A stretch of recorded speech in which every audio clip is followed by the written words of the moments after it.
ሰላም ጤና ይስጥልኝ የቻናላችን ቤተሰቦች በያላችሁበት ሰላማችሁ ይብዛ።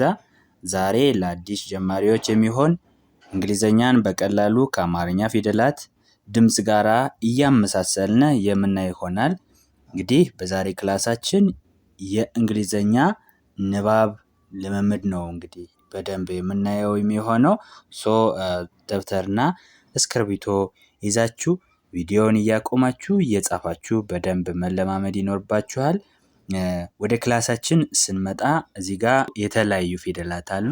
እነዚህ ፊደላት አምስተኛ መደብ ፊደላት ወይም የአማርኛ ፊደላት አምስተኛ ድምጾች ናቸው። እነዚህ አምስተኛ ፊደላትን ወይም የአምስተኛ መደብ የአማርኛ ፊደላትን እንዴት በእንግሊዘኛ ማንበብ እንደምንችል ነው በቀላሉ የምናየው።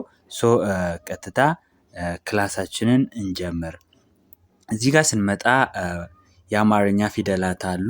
እንዴት እነዚህ አምስተኛ ድምጾች ወይም አምስተኛ መደብ የአማርኛ ፊደላት ምንላቸው? ይቺ የሀ ቤተሰብ አምስተኛ፣ ይቺም የለ ቤተሰብ አምስተኛ፣ ይቺ የመ ቤተሰብ አምስተኛ፣ ይቺ የሰ ቤተሰብ አምስተኛ እንደን እነዚህ ደግሞ የረና የቀ ቤተሰብ አምስተኛ ናቸው።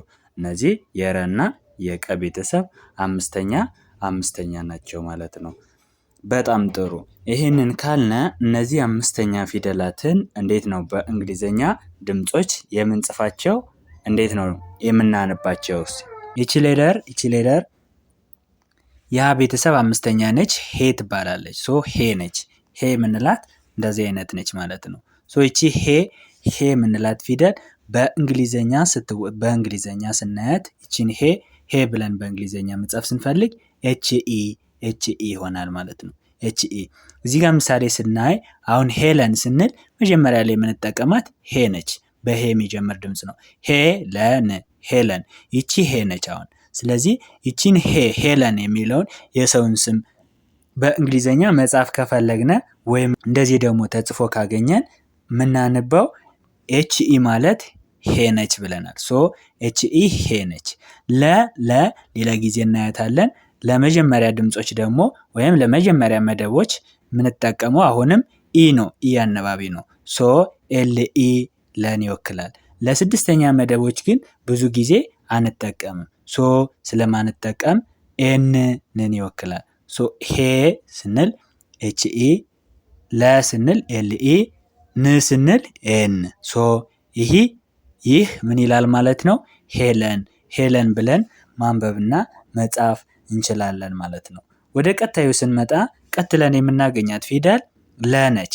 የለቤተሰብ አምስተኛ ነች።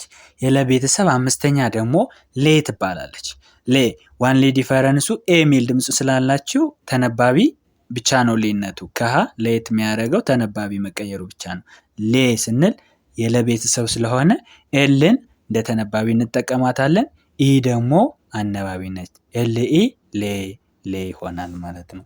እዚህ ጋር ምሳሌ ስናይ ሌባ ይላል። ሌባ የሚለውን ቃል በእንግሊዘኛ መጻፍ ወይም ደግሞ እንደዚህ ተጽፎ ካገኘን ደግሞ ለማንበብ ከፈለግነ ኤልኢ ሌ ነው ብለናል። ሌ ብለን እናነባለን። በሌላ ክላስ እናየዋለን። ለአራተኛዎች ደግሞ የምንጠቀመው አነባቢ ኤ ስለሆነ ቢኤ ባ ይሆናል። ኤልኢ ቢኤ። ስለዚህ ኤልኢ ቢኤ ሌባ ብለን ማንበብና መጻፍ እንችላለን ማለት ነው። በጣም ጥሩ። ቀጥለን የምናገኘው ፊደል የመቤተሰብ አምስተኛ ነው። እዚህ ጋር ያለው ሜ ይባላል። ስናንበው ሜ አሁንም ኤ ተመሳሳይ የአነባብ ድምጽ ወይም አነባቢ ነው ያላቸው። ኤ የሚል አነባቢ ነው የሚኖራቸው። ለመቤተሰብ ደግሞ የምንጠቀመው ተነባቢ ኤም ነች። ኤምኢ ሜ ይሆናል። ኤምኢ ሜ። እዚህ ጋር ምሳሌ ሜዳ የሚለውን ቃል በእንግሊዘኛ መጻፍ ከፈለግነ ሜ ለማለት ኤምኢ ነው ብለናል። አራተኛ ነች። እዚህ ጋር እንዳየነው አራተኛዎቹ ኤ አነባቢ ስለሚኖራቸው ዲኤ ዳ ይሆናል። ኤምኢ ዲኤ ሜዳ። ቀጥለን የምናገኘው ፊደል ሴ ይባላል። ቀጥለን የምናገኘው ፊደል የሰ ቤተሰብ አምስተኛ ነው። ሴ እንለዋለን። ሴ ስንል አሁንም ኤ አነባቢ ስለሚኖረው ኤስኢ ሴን ይወክላል። ሴቶች ሴቶች የሚለውን ቃል ስንጽፈው ሴ ማለት ኤስኢ ነው ብለናል። ኤስኢ ቶ ደግሞ የተ ቤተሰብ ሰባተኛ ነች። ሰባተኛዎቹ ኦ አናባቢ ይኖራቸዋል፣ እናያቸዋለን። ቲኦ ቶን ይወክላል። ች ስድስተኛ ነች። ስድስተኛዎቹ ብዙ ጊዜ ያለ አነባቢ ተነባቢ ብቻ ነው የሚቀመጡ ብለናል። ሲኤች ብቻ ችን ይወክላል። ኤስኢ ቲኦ ሲኤች ሴቶች ብለን ማንበብና መጻፍ ቻልነ ማለት ነው። ቀጥለን የምናያት ፊደል ሬ ነች። ሬ የረ ቤተሰብ አምስተኛ ሬ ሬ ሶ ሬ የሚለውን ደግሞ ስናይ አርኢ ይሆናል ማለት ነው። ሬ አርኢ እዚህ ጋር ስናይ ሬዲ ይላል። ሬዲ ዝግጁ ማለት ነው። ሬዲ የእንግሊዝኛ ቃል ነው። በአማርኛ ስለጻፍኩ ነው እንጂ የእንግሊዝኛ ቃል ነው። ሶ ሬዲ ለማለት ሬ ማለት አርኢ ነው ብለናል። አርኢ ነው። ሶ አርኢ ኤዲዋይ ሬዲ ብለን ማንበብ ችለናል ወይም ማንበብ እንችላለን ማለት ነው። በጣም ጥሩ። አደር ቲንግ እዚህ ጋር ቄ ነች። የቀ ቤተሰብ አምስተኛ ወይም የቀ ቤተሰብ አምስተኛ ነች። ሶ ይቺ ቄ የምንላትን ፊደል በእንግሊዝኛ ስናያት ኬኢ ቄን ይወክላል ማለት ነው። ለከም ኬኢ ነው የምንጠቀመው ብዙ ጊዜ ለከም ኬኢ ነው የምንጠቀመው። ሶ ኬኢ ቄ ይሆናል ማለት ነው። ቄሳር የሚለውን ቃል በእንግሊዝኛ መጻፍ ከፈለግን ኬኢ ቄ እንደሆነ እዚህ ጋር አይተናል። ሳ ከሰ ቤተሰብ አራተኛ ነች። አራተኛዎቹ ኤ አናባቢ ይኖራቸዋል ብለናል። ሶ ኤስ ኤ ሳ ይሆናል። ር ሳድስ ነች። ሳድሶቹ ብዙ ጊዜ ስለማይኖራቸው አር ብቻዋን ርን ይወክላል። ኬኢ ኤስ ኤ አር ቄሳር ብለን ማንበብ እና መጻፍ እንችላለን ማለት ነው። በጣም ጥሩ። ጄኔራላይዝ ስናደርገው የዛሬ ክላሳችን ጄኔራላይዝ ስናደርገው የአምስተኛ መደብ የአማርኛ ፊደላት ድምጻቸው በሚያልቀው ኤ በሚል አነባቢ ነው። አሁን እዚህ ጋር ስናያቸው ሄ ስንል ኤ የሚል አነባቢ አለ። ሌ ስንልም ኤ፣ ሜ ስንልም ኤ፣ ሌ ኤ፣ ሬ ኤ፣ ቄ ስንል ኤ የሚል አነባቢ አላቸው ነው።